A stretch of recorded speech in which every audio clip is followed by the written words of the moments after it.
वर्ष 1871 में अंग्रेजों ने एक कानून बनाया था जिसका नाम था क्रिमिनल ट्राइब्स एक्ट।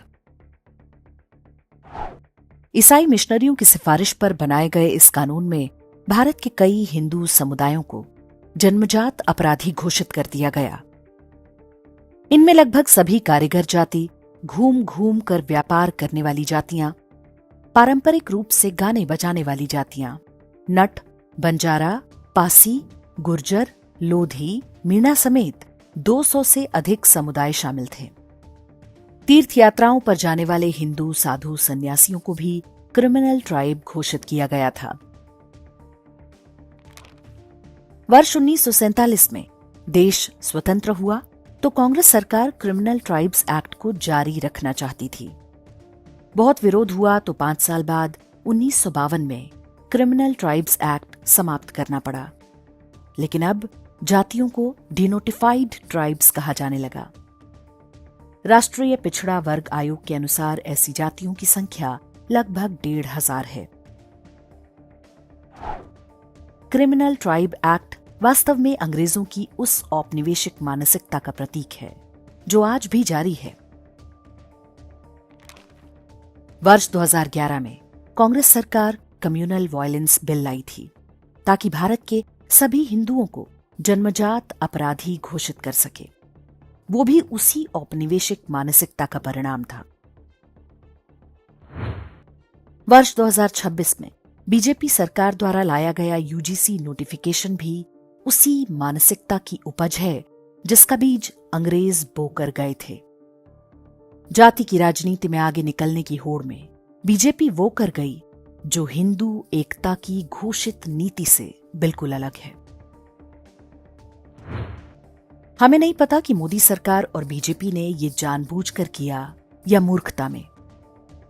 जिस तरह से निशिकांत दुबे को कुतर्कों के साथ आगे किया गया, उससे जानबूझकर किया गया काम अधिक लगता है।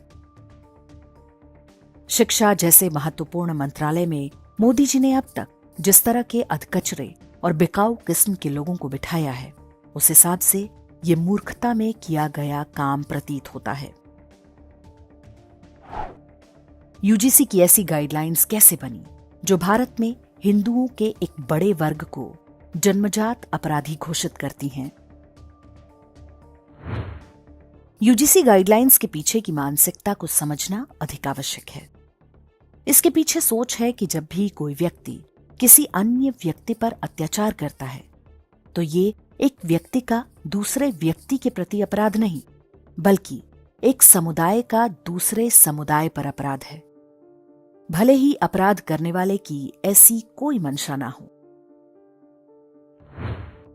यूजीसी गाइडलाइंस को बनाने वाले मानते हैं कि क्लासरूम में दो दोस्तों के बीच लड़ाई हो जाए तो ये उनका व्यक्तिगत मामला नहीं, बल्कि उनकी जातियों के बीच का संघर्ष है। एक जाति सामूहिक रूप से ऑप्रेसर होगी और दूसरी ऑप्रेस्ड।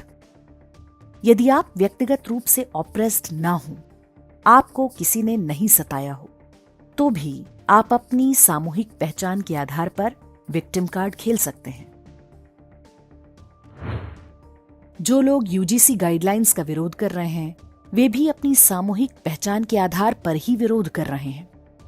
ये सामूहिक पहचान है सवर्ण। उन्हें कोई बताने वाला नहीं कि सवर्ण नाम की कोई जाति नहीं होती। पिछड़ा वर्ग और दलित नाम की भी कोई जाति नहीं होती। विरोध इस आधार पर होना चाहिए कि ये गाइडलाइंस न्याय के मूलभूत सिद्धांत के विपरीत हैं। स्वतंत्रता के बाद क्रिमिनल ट्राइब्स एक्ट का जिन नेताओं ने सबसे अधिक विरोध किया, उनमें बीजी खेर, मोरारजी देसाई, गुलजारीलाल नंदा और पंडित हिरेन मुखर्जी जैसे दिग्गज थे।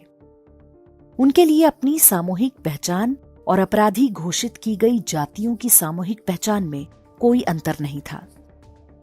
एक औपनिवेशिक षड्यंत्र के विरोध में वो पूरे समाज का प्रतिरोध था। कम्युनल वायलेंस बिल जब लाया गया था, तब पूरे हिंदू समाज ने एकजुट होकर प्रतिरोध किया था। उसमें बड़ा हिस्सा भाजपा का भी था, लेकिन उस पर ऐसा करने का दबाव भी समाज से आया था। ये वही भाजपा थी जो इससे पहले आरटीई यानी शिक्षा के अधिकार का संसद में समर्थन कर चुकी थी, जिसे हिंदुओं को नष्ट करने के लिए बनाया गया था।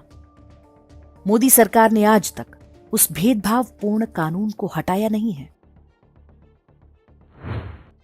यूजीसी का नोटिफिकेशन भी सरासर अन्याय है।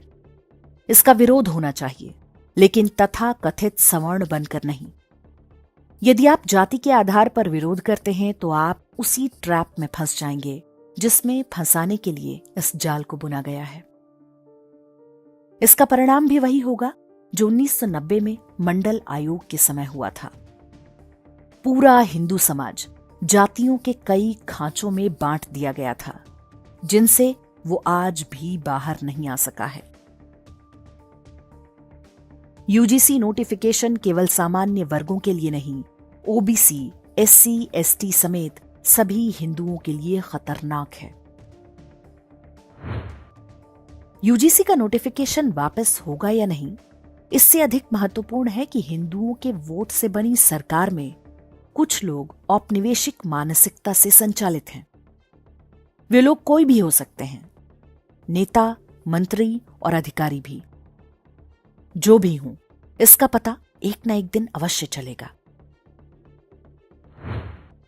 स्वतंत्रता के समय मोहनदास करमचंद गांधी हिंदुओं का सबसे बड़ा नेता हुआ करते थे, लेकिन व्यक्तिगत महानता के उस काल में गांधी ने जो कुछ कहा और किया, वो सब इतिहास में दर्ज होता रहा। आज वो सब कुछ सामने आ चुका है।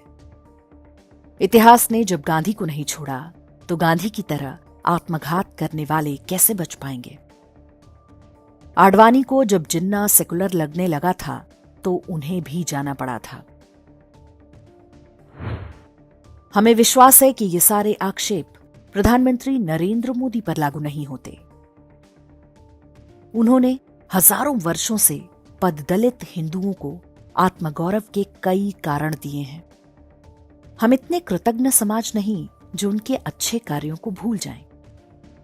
साथ ही ये आशा करते हैं कि हिंदुओं को बांटने और आपस में लड़ाने के षड्यंत्रों पर रोक लगेगी। हजारों वर्ष के इतिहास में ऐसा एक भी उदाहरण नहीं मिलता कि दो हिंदू जातियां आपस में युद्ध लड़ी हों। हर संकट में हम एक दूसरे के साथ खड़े रहे हैं। हमें कौन आपस में लड़ाना चाहता है, इस बात का पता लगना चाहिए। ये काम मोदी जी की सरकार में हो रहा है, इसलिए उत्तर उनको ही देना होगा।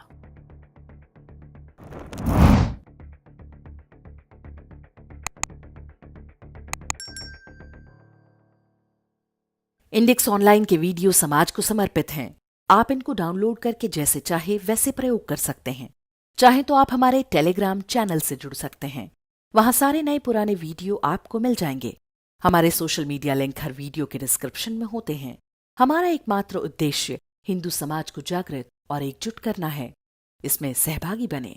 धन्यवाद।